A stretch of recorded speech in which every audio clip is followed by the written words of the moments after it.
जब आप हिंदू लॉ को पढ़ेंगे तो उसमें देखेंगे कि पहला ही जो क्वेश्चन है वो आता है, who is Hindu, what categories of person are there to whom Hindu law apply. यानी हिंदू कौन है और हिंदू लॉ किन पर अप्लाई होता है। या इसको मैं कहूँ, define the Hindu and state the various category of the person to whom the Hindu law applies. यानी हिंदू लॉ किन पर अप्लाई होता है।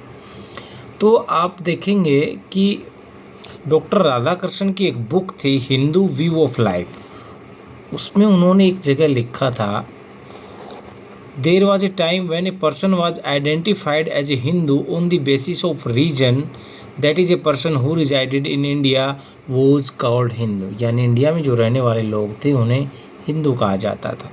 At that time the word Hindu represented the nationality. It originated among those people who lived along with Indus valley. यानी Indus valley के जो आसपास रहने वाले लोग थे उनको हिंदू कहा गया और वहाँ से हिंदू वर्ड ड्राइव्ड हुआ। अब हिंदू नेशनलिटी को रिप्रेजेंट करते हैं, ऐसा मुस्लिम और अदर जो रिलीजन के लोग हैं वो नहीं मानते। अब बात करते हैं कानूनी पहलू पर। तो हिंदू लोग किन पर अप्लाई होता है, हिंदूज पे होता है। अब हिंदू 4 तरीके से हिंदू माने गए, bye religion Hindu, by birth Hindu, bye conversion Hindu और बाय प्रिजम्पशन हिंदू। 4 तरीके। सबसे पहले आएंगे हम बाय रिलीजन। तो बाय रिलीजन हिंदू कौन है, जो हिंदुज़म को मानता है वो हिंदू है। दूसरा point, follower of Jainism, Sikhism, Buddhism, all are Hindus. यानी सिख धर्म को मानने वाले, जैन धर्म को मानने वाले, बौद्ध धर्म को मानने वाले सारे क्या है, हिंदू है। अब दूसरे पॉइंट करते बाई बर्थ, यानी जिसके पेरेंट हिंदू है, जो हिंदू फैमिली में पैदा हुआ वो हिंदू माना जाएगा।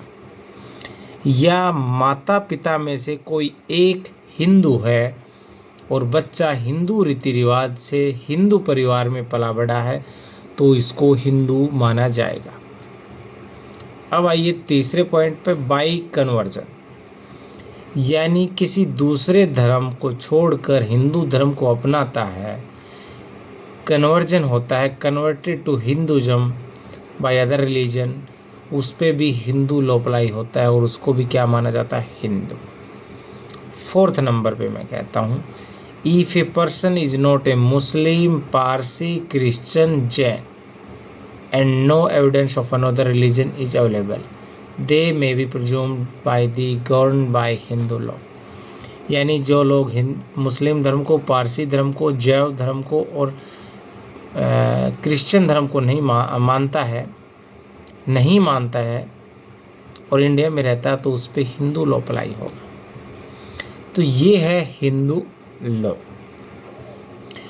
अब हिंदू लॉ हिंदूज पे अप्लाई होता है। मैंने बताया कि हिंदू बाय रिलीजन है तो उसमें वैष्णव, लिंगायत या फॉलोअर ऑफ आर्य समाज, ब्रह्म समाज, प्रार्थना समाज, बुद्धिस्ट, सिख, जैन्स, सारे के सारों पर क्या होगा, हिंदू लॉ अप्लाई होता है।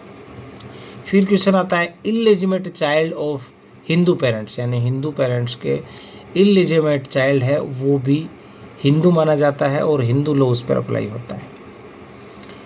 अब आता है children of Hindu and non Hindu parents. अगर एक पेरेंट हिंदू है, एक नॉन हिंदू है और हिंदू रीति रिवाज से अगर बच्चा पला बढ़ा तो उसको हिंदू माना जाएगा।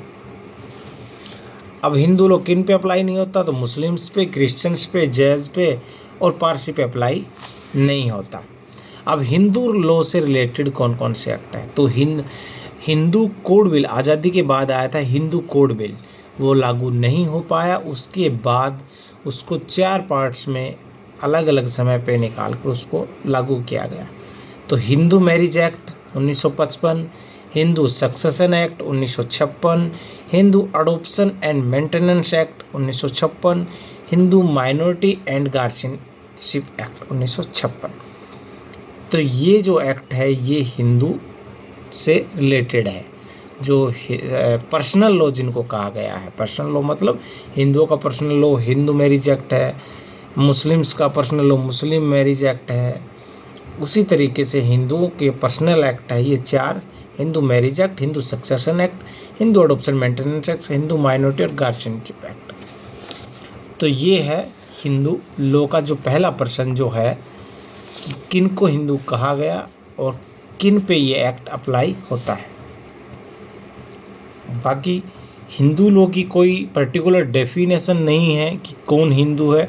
हाँ, इस यही माना जाता है कि जो लोग हिंदुज़म में बिलीव करते हैं, सिख जैनिज़्म में बिलीव करते हैं, उनको हिंदू कहा गया है। या फिर आप इंडिया में तो कह सकते हैं जो लोग मुस्लिम, पारसी, जैव और मुस्लिम, क्रिश्चियन, पारसी और जैव इन धर्मों में बिलीव करते हैं, नहीं करते हैं जो बिलीव, उनको हिंदू कहा गया है।